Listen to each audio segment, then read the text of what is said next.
អភិបាលខេត្តកំពង់ចាមអញ្ជើញចុះពិនិត្យវឌ្ឍនភាពការងារសាងសង់អគាររដ្ឋបាលសាលាខេត្តថ្មីដែលសម្រេចបានប្រមាណ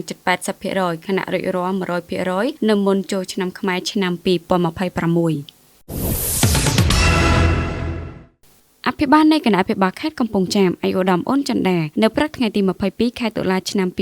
2026បានដឹកនាំក្រុមការងារនិងមន្ត្រីបច្ចេកទេសអញ្ជើញចុះពិនិត្យវឌ្ឍនភាពការងារសាងសង់អគាររដ្ឋបាលសាលាខេត្តកំពង់ចាមថ្មីដែលសម្រេចបានប្រមាណ 75% ហើយរំពឹងថានឹងសាងសង់រួចរាល់ 100% នៅមុនចូលឆ្នាំខ្មែរឆ្នាំ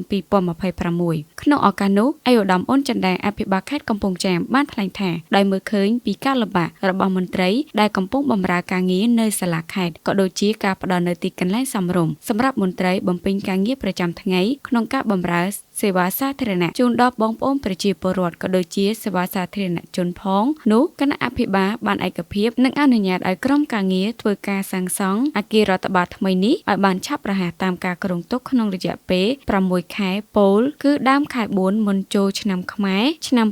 2026ខាងមុខនេះឯកឧត្តមអភិបាលខេត្តបានណែនាំដល់ក្រុមការងារធ្វើយ៉ាងណាត្រូវសាងសង់អគាររដ្ឋបាលថ្មីជាពិសេសត្រូវរៀបចំរចនាបថនិងសោភ័ណភាពនៅខាងក្នុងឲ្យបានឆាប់រួចរាល់ដើម្បីប្រារព្ធពិធីសម្ពោធដែលឲ្យប្រើប្រាស់ជាផ្លូវការនៅមុនពេលចូលឆ្នាំថ្មីប្រពៃណីជាតិខ្មែរឆ្នាំ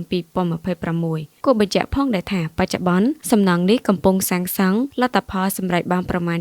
70-80% ហើយគណៈគម្រោងអគារថ្មីនៃរដ្ឋបាលសាលាខេត្តនេះត្រូវបានសាងសង់ឡើងអំពីបេតុងអាមេជញ្ជាំងរាបឥដ្ឋនិងដំបូលប្រក់ក្បឿងដែលមានទំហំបណ្ដោយជាង53ម៉ែត្រទទឹង24ម៉ែត្រនិងកម្ពស់3ជាន់ដែលមានទីតាំងនៅក្នុងបរិវេណសាលាខេត្តស្ថិតនៅក្នុងភូមិទី7សង្កាត់កំពង់ចាមក្រុងកំពង់ចាមក្រៅពីអគារថ្មីនេះដែររដ្ឋបាលខេត្តកំពង់ចាមក៏មានអគារចាស់ជាច្រើននិងទីធ្លាក្នុងសាលាខេត្តត្រូវបានធ្វើការជួសជុលកែលម្អទុកសម្រាប់មន្ត្រីបម្រើការងារជារៀងរាល់ថ្ងៃផងដែរ